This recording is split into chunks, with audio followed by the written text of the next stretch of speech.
Hello दोस्तों, आज एक न्यूज़ मैंने देखी थी जो वक्फ वक्फ एक्ट 1995 पे थी। जो एक वक्फ मुसलमानों के लिए एक स्पेशल कानून बनाया गया था। वक्फ वक्फ एक्ट नेहरू जी ने बनाया था 1954 में। और इसको क्यों बनाया था? जो इसको इसलिए बनाया था कि जो हिंदुस्तान से पाकिस्तान जो मुसलमान लोग गए, उनकी संपत्ति को बचाने के लिए, उनकी संपत्ति को संरक्षित करने के लिए गवर्नमेंट ऑफ इंडिया ने, जो इसमें कांग्रेस की गवर्नमेंट थी, उन्होंने इसको बनाया था। वक्त एक 1995 में इसको वक्त को 1954 में नेहरू जी ने बनाया था कि उनकी संपत्ति का रखरखाव करेगा ये बोर्ड। और जो पाकिस्तान से हिंदुस्तान आए हुए लोग हैं, जो हिंदू लोग थे, वहाँ की गवर्नमेंट ने उनकी ज़मीन का कोई मतलब नहीं समझा यार। उन्होंने कब्जा कर लिया और यहाँ से जो मुसलमान लोग गए थे उनको बसा दिया जाके वहाँ। और बाकी गवर्नमेंट ने उनकी ज़मीन को अपने कब्जे में ले लिया। लेकिन हिंदुस्तान में जो पाकिस्तान के प्रेमी रहते थे, उनका प्रेम झलक रहा था, इसीलिए उन्होंने इस एक्ट को जन्म दिया। और इसको जन्म दिया। उसके बाद अब धीरे धीरे इसने ज़मीन को कब्जाना शुरू कर दिया। अब एक मैटर आया था इलाहाबाद हाई कोर्ट का। अब इलाहाबाद हाई कोर्ट में एक मस्जिद थी। वक्त ने उसको वक्फ बोर्ड ने उसको उस पर अपना कब्जा ठोंक दिया। अब इतना पावरफुल इस एक्ट को बना दिया गया कि इलाहाबाद हाई कोर्ट को अपनी ज़मीन को बचाने के लिए सुप्रीम कोर्ट जाना पड़ा यार। बड़ी बात है, बताओ। जो सबका फैसला करता, जो यहाँ की ज़्यादातर यूपी के ज़्यादातर मामले इलाहाबाद हाई कोर्ट से फाइनल होते हैं, और उसको अपनी ज़मीन बचाने के लिए सुप्रीम कोर्ट जाना पड़े, कितनी बड़ी बात है यार। ये तो ये सोच के देखो, इतना पावरफुल ये एक्ट है, वक्त एक्ट 1995। और हमें ये समझ में नहीं आता, आपने शत्रु संपत्ति को बचाने के लिए हिंदुस्तान में एक्ट बना दिया, आप उसका रखरखाव कर रहे हैं। मतलब इससे गवर्नमेंट ऑफ इंडिया को फायदा क्या है? क्या फायदा? इसमें करोड़ों रुपए सरकार को देने पड़ते हैं। ऊपर से इस बोर्ड का नियम है कि इस बोर्ड के जितने भी सदस्य होंगे सब मुसलमान होंगे। भाई, एक ऐसा कानून है एक विशेष समुदाय के लिए, एक विशेष कानून, और इतना पावरफुल कानून है। ये किसी की भी ज़मीन पे दावा ठोक दे। किसी की भी ज़मीन पड़ी हुई है सामने, उसने दावा ठोक दिया, ये वक्त नोटिस भेज दिया, ये वक्त की ज़मीन है, भाई खाली करो। अब सामान्य व्यक्ति इसको डिस्ट्रिक्ट कोर्ट में चैलेंज भी नहीं कर सकता। अब उसको लखनऊ हाई कोर्ट में जाना पड़ेगा या इलाहाबाद हाई कोर्ट में जाना पड़ेगा, तब जाके इसको चैलेंज कर सकते हो। उसके बाद अगर आप वक्त ने इस पे अपना दावा ठोक दिया, नोटिस आपको भेज दिया, और आपने 1 साल तक कुछ उस नोटिस का जवाब नहीं दिया, तो वो ज़मीन वक्त की हो जाएगी यार। इतना पावरफुल एक्ट है। विशेष तौर पे इस एक्ट को अगर देखा जाए तो दूसरे की ज़मीन को कब्जाने के लिए बनाया गया। और सुप्रीम कोर्ट के एक वकील, एक बहुत पॉपुलर वकील है, उन्होंने भी विष्णु शंकर जैन जी, उन्होंने भी इसको ख़त्म करने की मांग की है कि भैया ये सामान्य लोगों की ज़मीन पे कब्जा कर रहा है। सामान्य लोगों की ज़मीन नहीं छोड़ो, ये गवर्नमेंट की जो भी ज़मीन पड़ी है, जैसे खेल का मैदान है और जो खाली ज़मीन पड़ी है गवर्नमेंट की, उस पर अपना दावा ठोक दे रहा है। अब जब उस पर ये दावा ठोकेगा तो उसको तो कोई बारिश ज़्यादा होता नहीं, गवर्नमेंट ऑफ इंडिया ध्यान ही नहीं देती और वो ज़मीन कब्जा कर लेता है। और सीधे सीधे बात ये है, यहाँ तक पहुँच गई है, ये किसी पर भी अपना दावा ठोक देते हैं आप। इतना इसको पावर, और ज़्यादातर कांग्रेस की गवर्नमेंट ने इसको पावरफुल बनाया। 1995 में इसको और शक्तियाँ मिल गई। उसके बाद 2013 में इसमें संशोधन किया गया, फिर और इसको पावरफुल कट्टर बना दिया गया। आप वक्त कि अगर उसने अपनी लगा कि ये मेरी ज़मीन है, उसने मस्जिद बना दिया कि वहाँ पे 4 ईंटें रख दी, समझो वो ज़मीन वक़्त की हो गई, फिर गवर्नमेंट ऑफ इंडिया भी उसको नहीं बचा सकती आप। ये तो गवर्नमेंट ऑफ इंडिया से भी बढ़ के इसके साथ इसके पास ताकतें हैं, बताओ। और मुस्लिम स्कॉलर कहते हैं कि मतलब 2019 से पहले कोई नहीं बोला। अरे भैया 2019 से पहले 2014 से पहले कोई नहीं बोला। अबे 2014 से पहले मुस्लिम प्रो गवर्नमेंट रही, कोई बोल नहीं सकता था यार हिंदुस्तान में मुसलमानों के खिलाफ।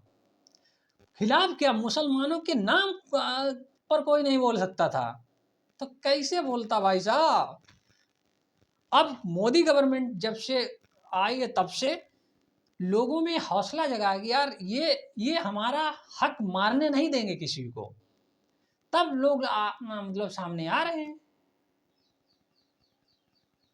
क्या बताएं, इतना पावरफुल है। और ये भी है, ये जमीन को कब्जा कर ले रहे हैं और जमीन को कब्जा करके वैसे छोड़ दे रहे हैं। मतलब ये धीरे धीरे पूरे हिंदुस्तान की जमीन पे अपना हक मतलब ठोक देंगे आप। और गवर्नमेंट ऑफ इंडिया इनको मतलब कुछ कह भी नहीं सकती। ऊपर से इनको मतलब गवर्नमेंट ऑफ इंडिया इनकी जमीन के रखरखाव के लिए पैसे देती है, करोड़ों रुपए खर्च होता है गवर्नमेंट ऑफ इंडिया का। और सुनो, अगर इन्होंने ये वक्त ने अगर दावा ठोक दिया कि ये ज़मीन हमारी है, तो उस पर सर्वे जो होगा वो अजीब सी बात है, उसका जो सर्वे करेंगे जो वक्फ बोर्ड के अधिकारी जो सब मुसलमान हैं, और उस सर्वे का खर्चा मतलब गवर्नमेंट वहन करती है।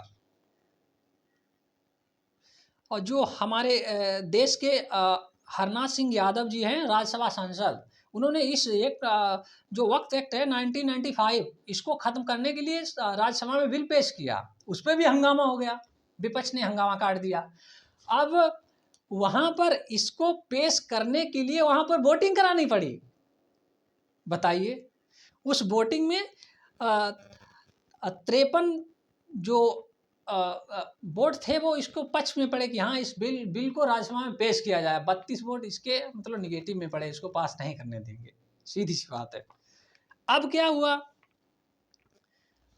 अब गवर्नमेंट ऑफ इंडिया की इस पे नज़र गई कि भैया ये तो गरीबों का हक मार रहा है और कन्वर्ट और सुनो, ये आदिवासियों की ज़मीन जैसे है और उस पर इसने दावा ठोक दिया पूरे इलाके पे। अब आदिवासी लोग बेचारे कोर्ट तो उन्होंने देखा नहीं, वो कहाँ जाएंगे अपनी आवाज़ उठाने के लिए। तो उनको इन्होंने एक ऑप्शन दिया, ऑप्शन देते हैं कि या तो आप कन्वर्ट हो जाओ, मुसलमान बन जाओ, तब आपकी ज़मीन छोड़ देंगे, और अगर मुसलमान नहीं बने तो ये ज़मीन हमारी। अब धड़ल्ले से ये वर्क चल रहा है इनका कन्वर्टेड का, अब बहुत जोर शोर से, और इस पर सरकार का ध्यान भी नहीं जा रहा।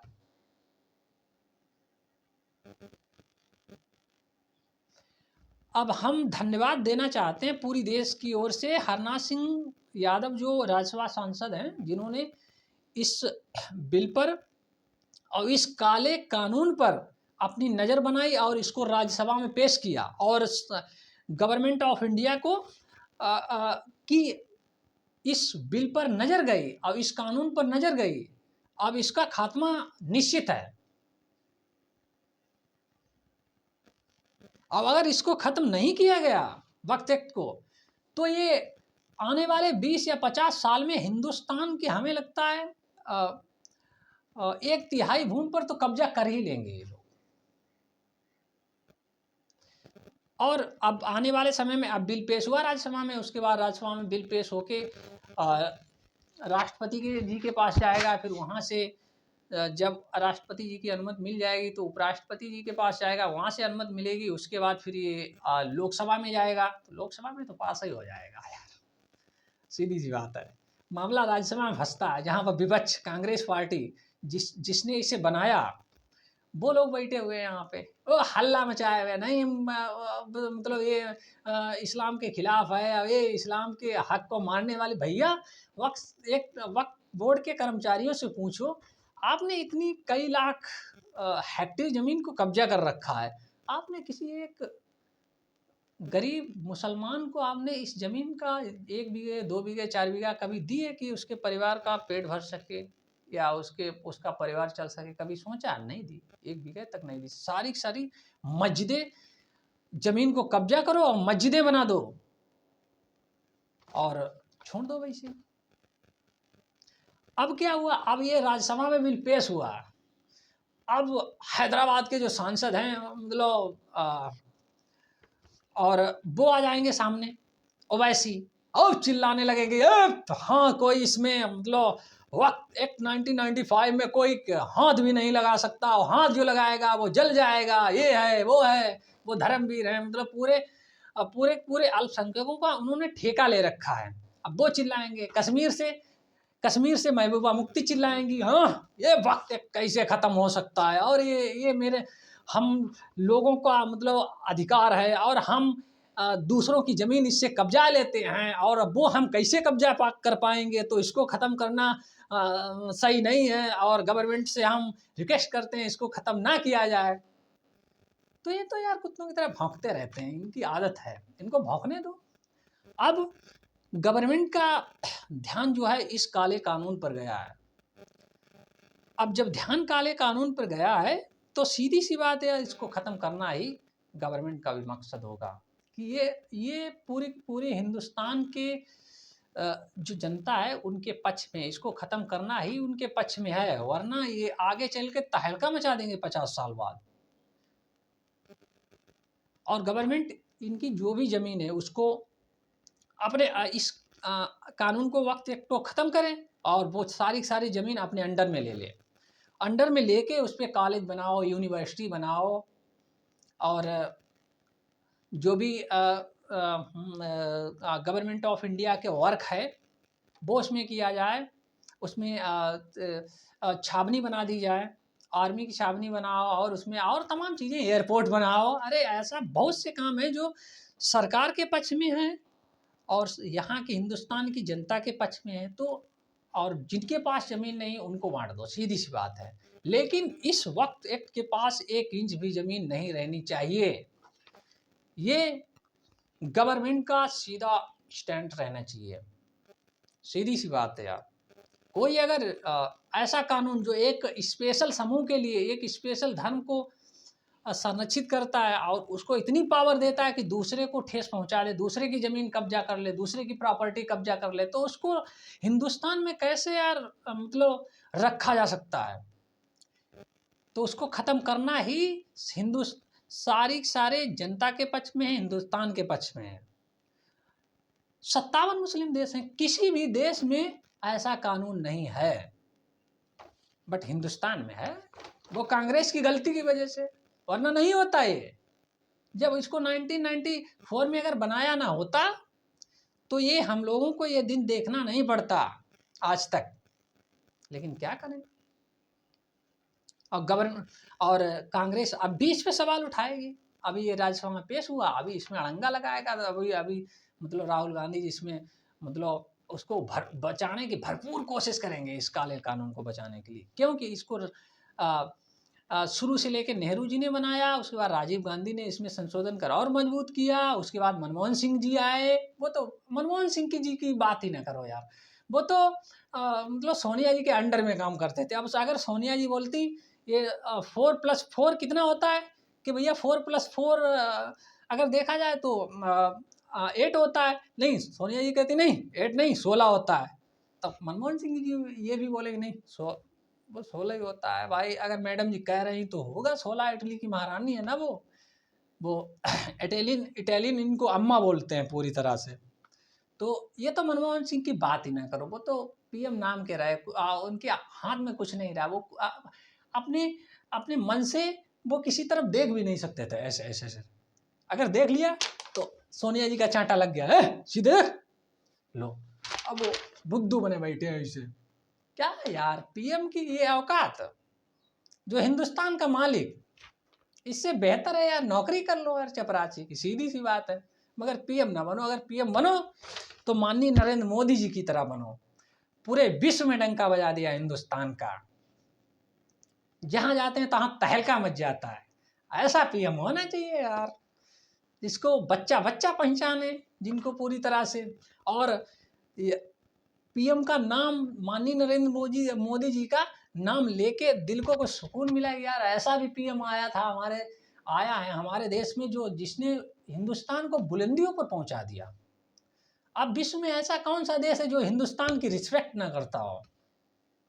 अब दौड़े भागे चले आते हैं ब्रिटेन से ऋषि सुनक, मेरा सौदा बिकवा दो, मेरा सौदा बिकवा। उधर से अमेरिका के राष्ट्रपति चले आते हैं जो बाइडन, हाँ मुझसे हथियार खरीद लो।